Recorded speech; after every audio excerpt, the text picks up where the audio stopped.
is Lady Maya. I am here with Vastine East. Okay, the gentleman is the voice behind the night journal, you guys.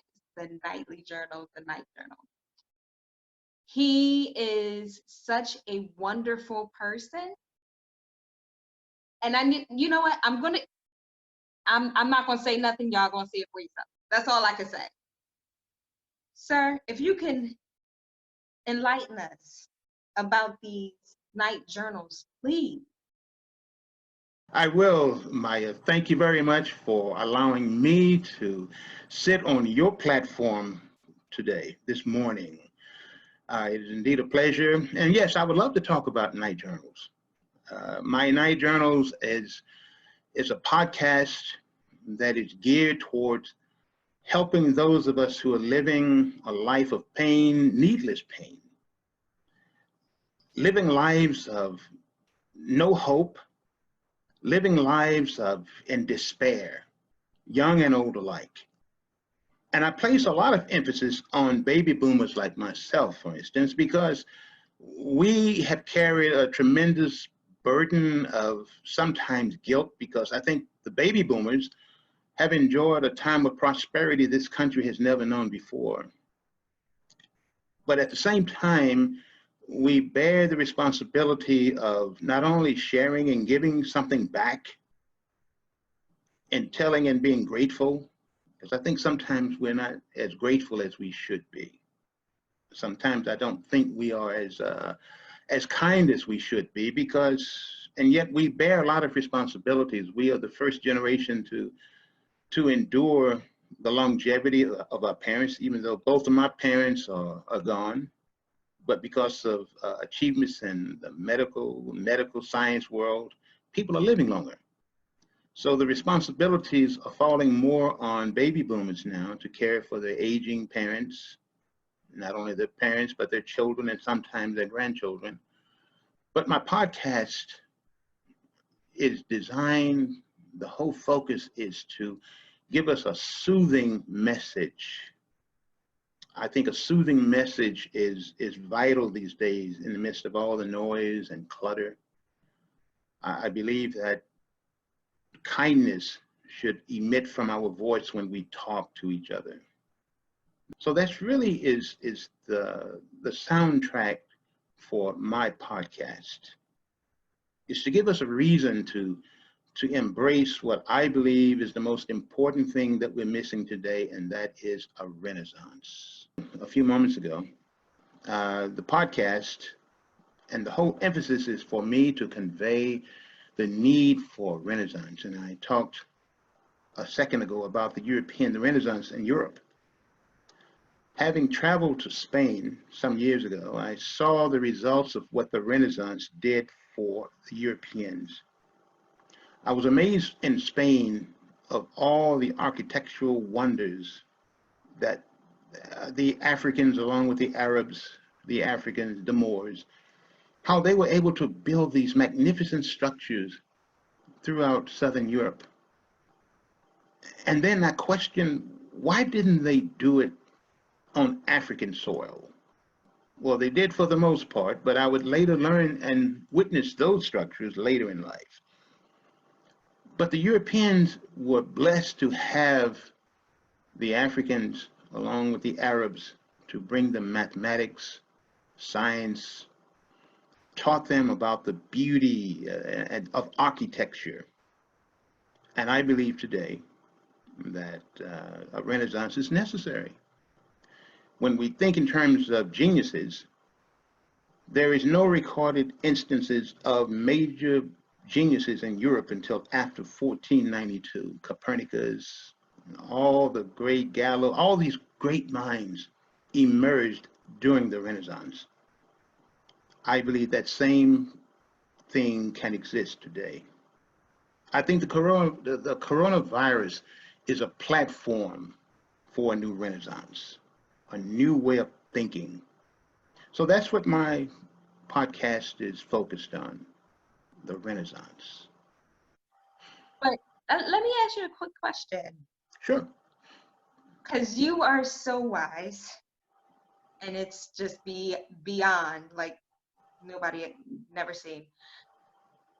I was thinking about doing, because I created a second podcast that I like mistakenly, and I was talking to Adonia, and she was saying how I need to make that work for me so that, I don't have to work as hard. Hmm. And I'm sitting there like, do you not understand what I do? Like, just doing the edits and putting in the captions and doing all that, it takes a long time, to do that. And I love it, but Hmm. I'm exhausted. I can imagine. But I do love it. So if anything, I'm thinking about doing the second podcast, and like you're doing with the night journals. I'm a writer usually. Hmm. I've been writing since I was like 17 years old. Okay. And so me being able to kind of do that and just kind of put my stories on that second podcast, Hmm. I thought would be interesting. And what do you think? I think whatever tools you want to use to put your voice out there, your image. I think it sounds, I don't know all the details when you were talking about your second podcast, but Mhm. I'm certain that, and I've listened to your podcast that you have on I think it's Spotify, Yes. and I'm totally moved by it. I mean, you're so soothing. Again, you have that quality of soothing voice, and I think I've listened to all of your episodes on there. I may have missed one or two, but Right. if that's the platform, the forum that you're asking me about, you know, I think it's awesome. I love it. Uh, I was also listening to your podcast this morning. I try to stay as close as I can to those that I've come to know in the ATS because I'm learning so much. I don't have to go outside of the ATS. I used to listen to other speakers outside of before I became part of the ATS last March. It's a year now that I've been a part of it. Mm-hmm. And there's so much talent, so much. I don't sense any greed No. in and that's why I'm so invigorated by it. When Antonio asked me to do You've Got 5 Minutes, after Yeah. having spent a day with him in Galveston along with Grace and Deanna, I said, okay, this is it. And I really didn't, because I was still involved in the studies, all the classes, the first phase of classes that we all had to take. Right. And it's all come to fruition now. Right. I feel blessed to be a part of it. But when I listen to your podcast, and I'm sure that you've brought as much to the ATS as it has given to you. Mhm. You had to have the abilities before you got here. Right. You certainly show the evidence that you are experienced in what you're doing, and Oh. it's taught with love, and that's all. And like myself, I brought some things with me, Yeah. but it is through the ATS that is allowing me to refilter myself, kind of like bottled water. Yeah. I look at a bottle of water, it says the source of the water is from Houston, Texas, it's from Dallas, Texas. And Mm. all they've done is refiltered the water. And this is what the ATS has done for me, is refiltered me. And Right. that's good. And people are buying bottled water. Yes, they are. Hmm. You know what? I really, really, you know what? You sit here and started talking about water, and I'm not gonna lie to you. I thought about calling the episode Stories in the Water. Mm. Hmm. And I'm sitting there like, why did he just say this? This is a spiritual journey. It really is. And it is, if anything that Antonio gave me, was a gentleman by the name of Neil Donald Walsh. And I had no idea that I would ever, I remember seeing this gentleman once on PBS, one of those, and I had no idea that I would come this close to understanding who and what he is. And Antonio directed me to study and watch Neil Donald Walsh. And I said, wow, that's, Antonio figured me out. I'm not a stomper or whatever. I can be, I have done it, but I just like talking to people. Everything is a conversation. And because it's the people that have inspired me more, people who just sat down and talked with me. Never preached to me, but just talk. And that's what I love about Night Journals. And that's what I love about your podcast. And I can see the wonderful the artwork you've done with it. It's just fantastic. And I can see now you put a lot of work behind what you're doing here. And I applaud you for it. And I'm going to learn from you because mine is so generic. The only thing on there is just me talking, but I want to add more features to it. But thank you, Maya. Thank you. Yes, no, sir. Do you understand the positivity you radiate? It's like contagious. It is super contagious. And so it's just like, okay, between you and Miss Adonia, I look up to you guys so greatly. Oh, I'm in good company. Thank you. And I even told her, I said, you don't understand, and I'm telling you as well, I want to make you guys proud, just so proud. I look up to you two so greatly. Like, listen, it gotta be together. It gotta be on point for them, to see me like, okay, just see me. You know how you get that little kid, they just jumping up and down, look, me. I'm a little one, so me. And I try to do as much as I can to just make you guys proud because I love you guys so much. Extremely proud of you, Maya. I'm trying not to cry, sir. I'm trying not to. I'm like, no, we're not doing that. But yeah, no, like you guys set such a high standard in my book, and you guys are phenomenal. And I would only want to be in the shadow, just to be in the shadow of you guys' greatness, and especially you, sir. No. You can talk someone out off of a cliff. Oh, no, I'm really having fun these days. Yes. I'm absolutely having fun. Yeah. In spite of, there are challenges everywhere. Everyone has their challenges, but yes, the fun part is I've learned to, over the years, I don't really seek, happiness is one thing, but joy is greater than happiness. Yes. I think joy is the basket that holds happiness. The world forces us to look for happiness. Happiness is quick. Yeah. It's like watching a comedian on stage, and when you leave, and I've gone to those things, and when you leave, you get in your car, what did I hear? There may have been a few key points, but joy comes from, it becomes a flavor, a smell. I just think joy is superior to being happy. And I want to help people find that reason to have joy. Joy, and just the word itself is so pleasant. Joy. Yeah. And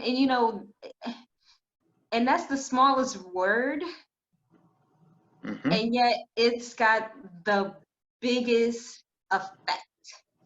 And right. People don't even realize it, and it's crazy. But that's fine, if they don't want to find joy, they don't have to.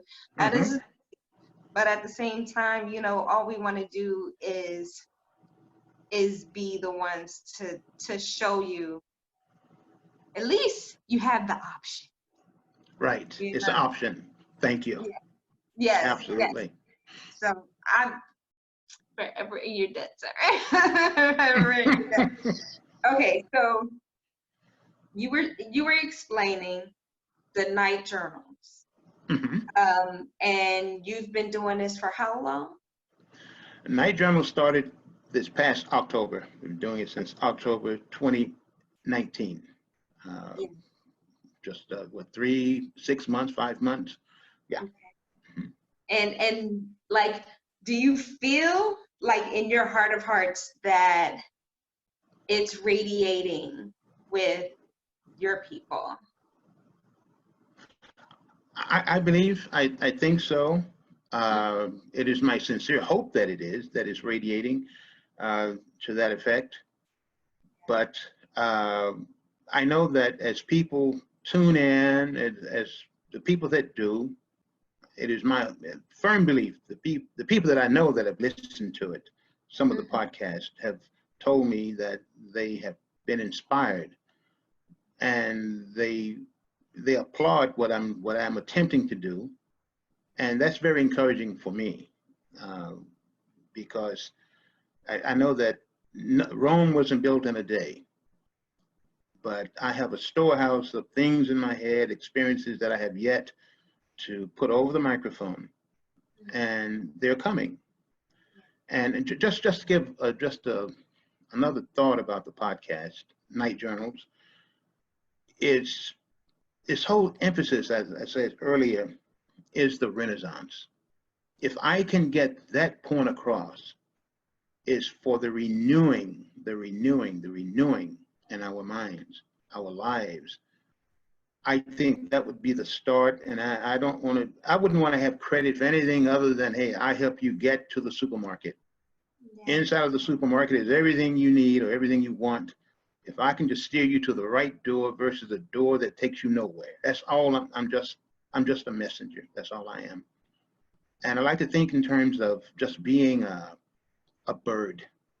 You know, birds, when they feed their chicks, all they're doing is taking regurgitated food to the babies, to the chicks. And the babies are eating nothing but the regurgitated worms and seeds or whatever. And that's how I see myself, as just a bird taking, because it was all given to me. And I'm a firm believer that there is absolutely nothing new under the sun. Things change forms. The messages may change. But we're all in this thing together. And I think this is why the coronavirus is so unique, is because it's made rich and poor, rich or poor, healthy and unhealthy. It's made us all aware. If anything, it's brought a sense of awareness. And if I can make people aware that there's a need for change, that's the Renaissance. And I realize it won't affect everyone. But the wonderful thing about people who are Renaissance, like yourself, and people like myself, everyone won't make a podcast. Everyone won't be on a YouTube. But the person who bakes a loaf of bread is a Renaissance person. Everyone can't make a loaf of bread, but that one person that makes that loaf of bread feeds a multitude of people. They have a choice. And we're not forcing anything on anyone. At least I know I'm not, because I don't like things forced on me. But it's just a Renaissance. And I think right now, especially our people, our young children, are in dire need of a Renaissance. The families need to have a Renaissance. It's amazing how people are forced to be together now as families, and that's a struggle. Why should it be? I would think mothers should be happy to be with their children, and the children should be happy to be with their parents. But because we've become so disjointed by a world that makes people afraid of change, and that's the mission I have. And I'm grateful that whatever gifts I have can be displayed and given back to the world at this time. And maybe I was trying to force things years ago, and I wanted to do a lot of things. but perhaps this is the time for me. And that's good enough. So, let's see this. I do want you to touch base on this structural design. There is a correlation between, if you're referring to the structural engineering or whatever, is that what you were? Yes. There is a correlation. Everything built is built for human accommodation, basically. Everything. The chair we're sitting in, the building we're sitting in, the house, whatever. Every major structure, and I was blessed to work on many structures that are here in the US and around the world. When I say structures, a lot of them were offshore drilling platforms set in the ocean, and some of them actually float. This is how magnificent that field of study really is. And I applaud the men and women who do this for us daily. When we think about steel, you know, when steel is extracted as iron ore, it looks just like a rock, just rock. And how even going back to our ancient ancestors in Africa, they were the first known people to actually smelt or actually turn that piece of rubble or rock into iron, making pottery or making swords or whatever weapons. And that same practice is here today, making steel that men can build buildings that go 120 stories into the sky, bridges that can span rivers and lakes that will carry automobiles, trucks, or whatever. But I guess the most important thing when I think about the structures and the power of ingenuity, and that's all it is ingenuity. When I was in college, I remember a guy wanted to change his study to a different phase of engineering or whatever. And I remember Mr. Larks, who was one of my professors at the University of Houston. He said, "Young man, the first time a man took a stick, dug a hole, and defecated, that was engineering."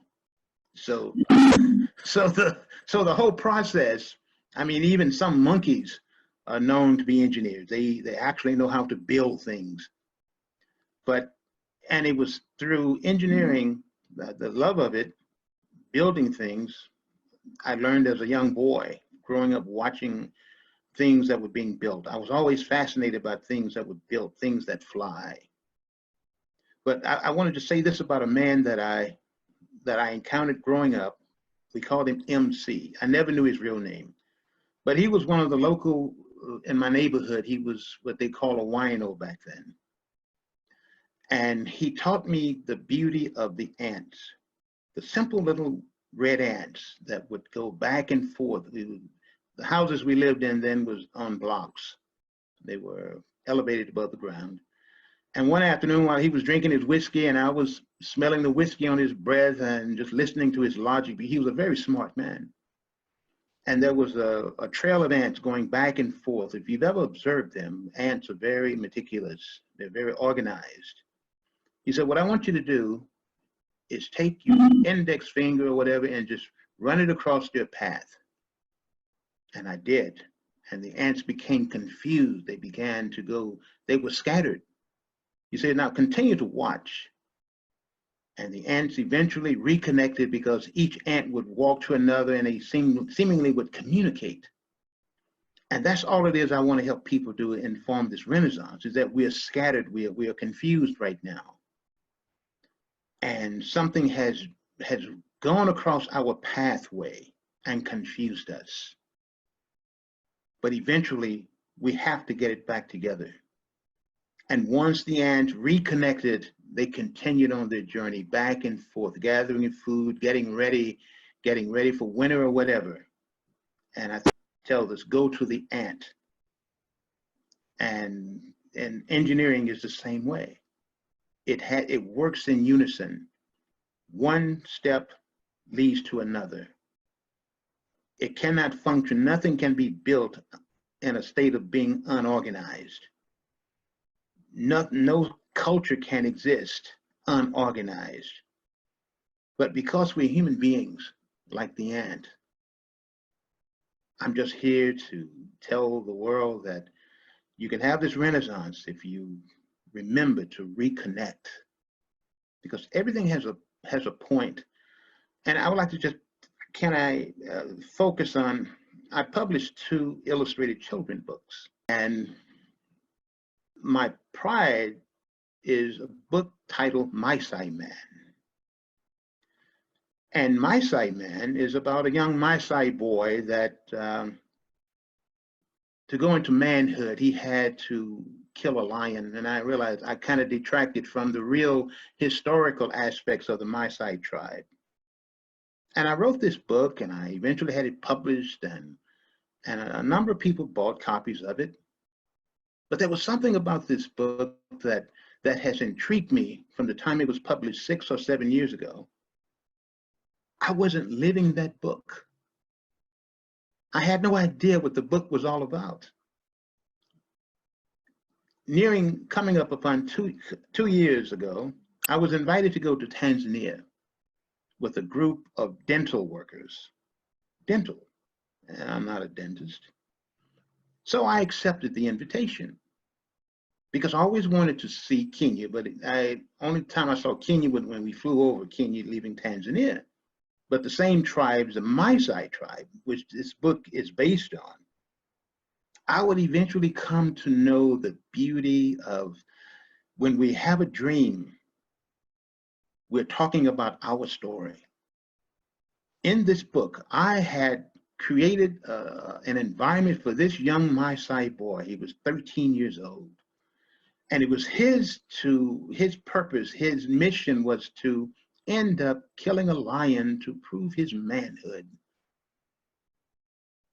I put that young boy, I imagined all the things, the snakes and all the things that he would encounter alone that night on the Serengeti. I would eventually, in Tanzania, experience my story. And that is the title of the book that I'm writing now. And I'll share the title with you, March of the Ants.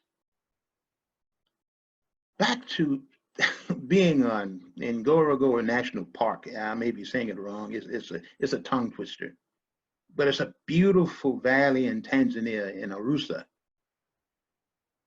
And there I saw lions, I saw elephants, I saw all these magnificent animals. And unlike what I saw in South Africa, I decided when I left, I'd already written the book My Side Man. It was on the flight back to DC from Johannesburg that I basically, because the engines on the plane were so loud, because I'd seen lions in South Africa, I said, I'm going to publish my book. And people turned their heads, and I was told to be quiet by the look of my wife.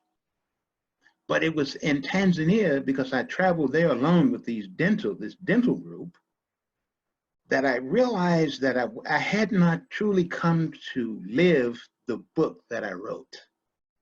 Fiction would eventually become nonfiction. And it was there on my last night, after seeing lions kill and the brutality of their hunts, the lion. And here I am lying in my tent alone that night. It was cold, and all of a sudden in the dark, after the lanterns had gone out and the generators went down in the camp, all I had was my flashlight, and the tent became dark. And something began to crawl on my left leg. And then there was a sting. And another sting. And I eventually turned my kerosene lantern on as well as my flashlight, and my bed was covered with ants. Totally covered with these ants that were marching back and forth, as Mr. MC had pointed out to me when I was a young boy. And I sat there on the edge of the bed. I moved to the next bed, moved the mosquito screen away, and I sat there, and I got on my walkie-talkie, because you can't walk outside at night. It's dark. If you've ever experienced darkness, it's nothing like the African dark night. Oh, it's marvelous. But I couldn't reach the tent for the people that would come and assist me. And eventually my walkie-talkie tuned in, and 10 minutes later, unzipping the flap on my tent was, of all the people, a Maasai, a man that was a member of the Maasai tribe. And I could not, here it is, 2 o'clock in the morning, it's cold outside. And I thought about my character in my book. He was Maasai. And I said, I'm living my book now. And it was he who came in, and I pointed out the ants on the bed. I thrust my young protagonist to fight lions, but I had to deal with ants that night. And to make a long story short, he took the care to rid the bed of the ants and sprayed. He and another Maasai came along wearing the same garb that my character wore in the book. No, I didn't deal with lions that night, but I dealt with ants. And the next morning, before I was to fly back to Doha to connect back to Houston, people were amazed in the breakfast tent. Why aren't you upset? You know, and I said, no. There's a meaning behind this. And it didn't dawn on me until I was flying back from Doha. That's the purpose of, you didn't belong there. You're not a dentist. But the universe forced me to go against the grain, because I love to travel, but that trip was never on my agenda. And that's why the title of this book, I hope, will inspire people to live your dreams, but above all, live your story. If we have a story, make sure that it's real. And March of the Ants, that's the title of my book. All of these things I've encountered in life, I just want to share. My paternal grandfather was a man of the earth, and I used to love to ride his horses when I would go and visit his farm in a little area called LaGrange, Texas. And if you've ever saw the movie, The Best Little Whorehouse in Texas, his little farm was probably 2 miles away from the original setting of that story. And one afternoon, when one of the last time I ever rode one of his horses, I was probably 17 years old. And he told me these words after I came back to the house that afternoon, walking. The horse had become irate, and I jumped off. And when I returned to the house, he said, the next time you ever ride my horses again, he said, see, you came back with nothing in your hand. So wherever you go in life, whatever you do, bring something back. If it's just hair from the horse's mane. And that's all I just want to say, Ms. Maya, and I want to thank you, is that when I get through with my ride in this world, I want to bring something back. And that's all I'm doing now, is bringing something back before my ride is totally over. Sir, your stories are so inspirational. And I can't wait to read that book. I want to, and to get on to your night journals is definitely going to be top priority for me. And I appreciate the fact that you even look at my podcast as well. We got to stay in this community. This community is so important for any and everyone that is really trying to just show the world we're better than this. We're better than this.